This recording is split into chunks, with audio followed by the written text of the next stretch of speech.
All right, hello once again. Jeff Scott of Rankin Technical College. And as part of the Rankin Technical College AWD, or Application and Website Development Program, and in particular the AWD1100 C# Programming Fundamentals, I believe it is, class, I've been going through a series of video presentations based on the book for the class, which is Murock's C# 2015. I have gone through the first section, those 3 chapters, the second section, those 8 chapters, and from section 3 I just finished up with chapter 12. So I'm going to go into chapter 13, which in my humble opinion is one of the 2 or 3 probably hardest chapters in the book.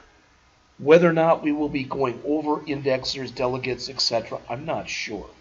If it's up to me, I'll probably go through 12, then 14 and 16, and I'll probably skip 13 and 15. But I am, for completeness sake, I am still going to lecture on these. A couple things before we get started.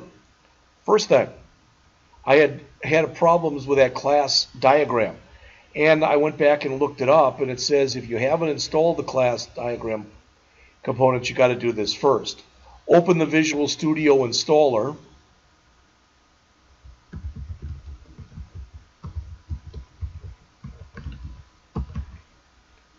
All right.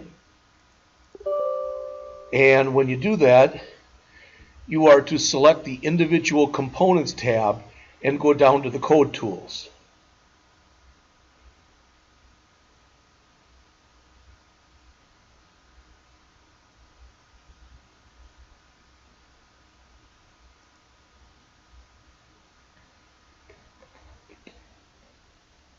And it's been a while since I played around in here. Sorry. But I don't want to waste my time or your time. So again, I'd have to come in here, and I would have to come in and, select the individual components tab, which as of right now I'm not seeing, but again, it's okay. Right there, and check and see if Class Designer is checked. If it is not checked, I would have to check it and then choose Modify down here. That would then add it. Then I should be able to use this. All right, I'm just going to close that, but just so you know. Secondly, I had problems with my file.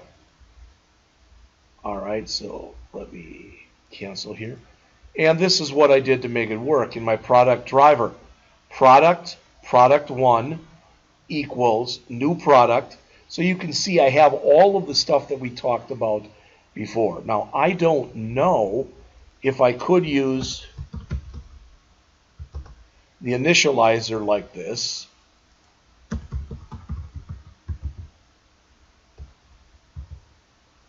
But it looks like I can.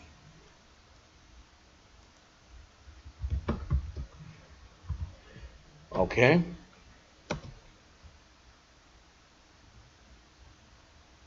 Invalid expression with the equal sign. We not use an equal?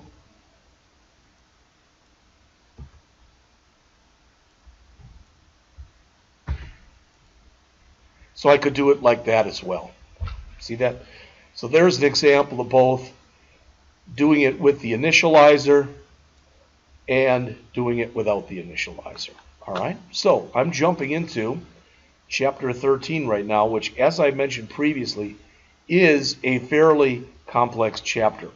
Luckily, it's a little short. So, how to work with indexers, delegates, events, and operators.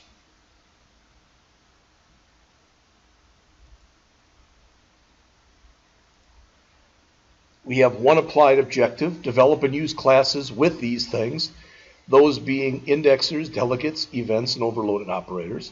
For knowledge, describe how indexers are used. Explain why you should validate parameters and throw exceptions in classes. Describe the use of delegates and events with and without anonymous methods and Lambda expressions. And describe the use of operator overloading. So here we've got, it says the code for a simple product list. Let's talk about how this is different from what we looked at before. Here we have literally We had products before, but this will give us a list of products. So we say private list of type product, and we will call it products. All right, in the class, what we're doing here, here's the constructor. So we're instantiating or creating a new list of products right here. Here we have a lambda expression that will give us a variable called count that will go through this new list of products and count and tell us how many products there are. Here we've got an add, which will allow us to add a new product. So we can either pass in the entire product, or we can pass it in, not piecemeal, but component or parameter at a time. But in either case, notice that it's the name of the class .add. All right. Here we've got a get product by index, which basically I believe is going to allow us to pass in an individual product's index where it exists in the list, and it'll give us just that product back. This will allow us to remove an individual product. This will allow us to do a fill, which will get products, which I believe earlier they showed that would add that to like a list box. And this will allow us to save our list of products. All right, so I'm not going to read this. Hopefully, if I leave it up there for a second, you can take a look at it. You will notice, as far as what's new, indexer provides access to the product at the specified position, provides access to the product with the specified code.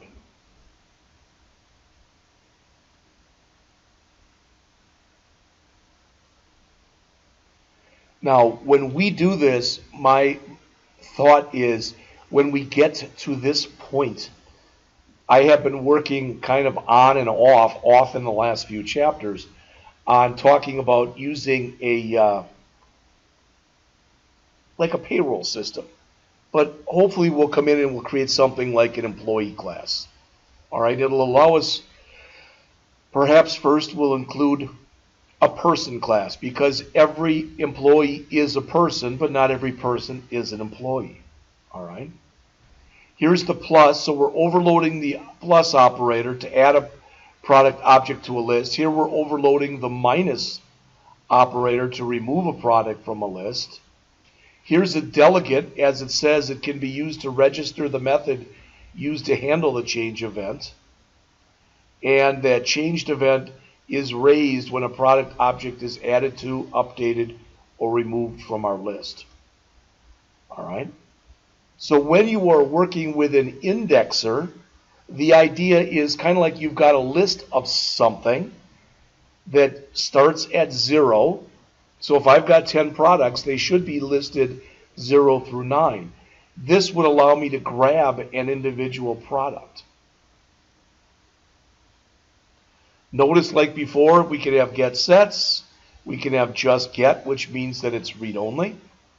We can set it either this indexer, like we've been setting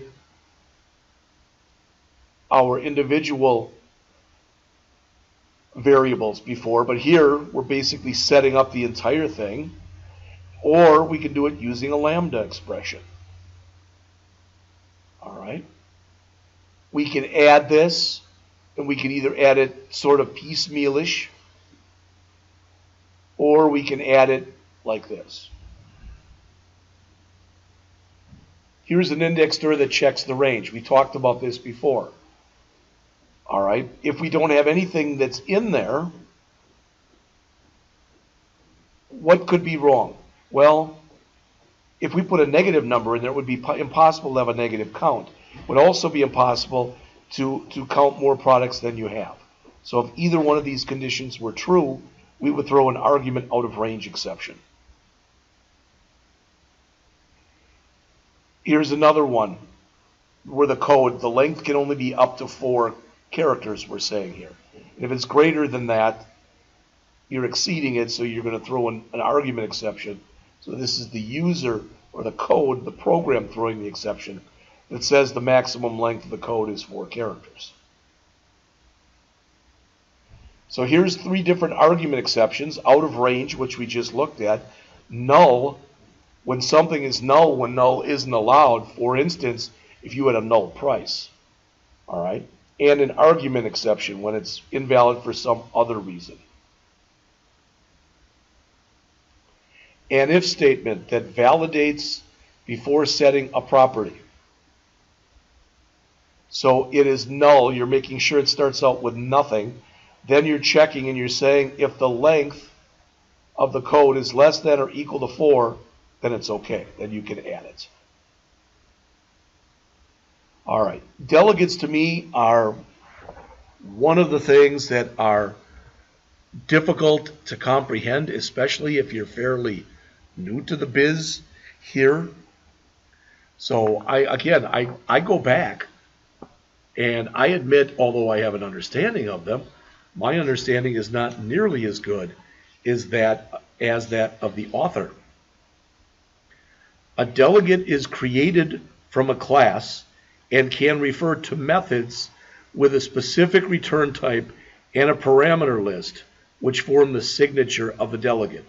In many cases, you will use delegates to write event handlers to events, but you can also use them without events. All right? So the example that they're trying to show here, again, a delegate is a type that can refer to methods with a specific return type and parameter list. That's the signature of the delegate. You define the return type and parameters when you declare the delegate. To actually use the delegate, you start by creating a delegate object and identify the method that will use it. Typically, this is coded at the class level. A common use of delegates is to wire an event handler. Now, we did some of this stuff in the class last semester, where we at least talked about with JavaScript how you can wire up a button so that it will respond to a click. It's sort of the same type of an idea in here. All right, I don't want to go into it in any more depth because I think I'm going to confuse you if I don't confuse myself first. So what I'm going to do is I'm going to stop right here. So I'm at about 13 minutes, and I'm a little more than halfway through the chapter. So hopefully I can do this in one more lesson. I'll be back to do that shortly.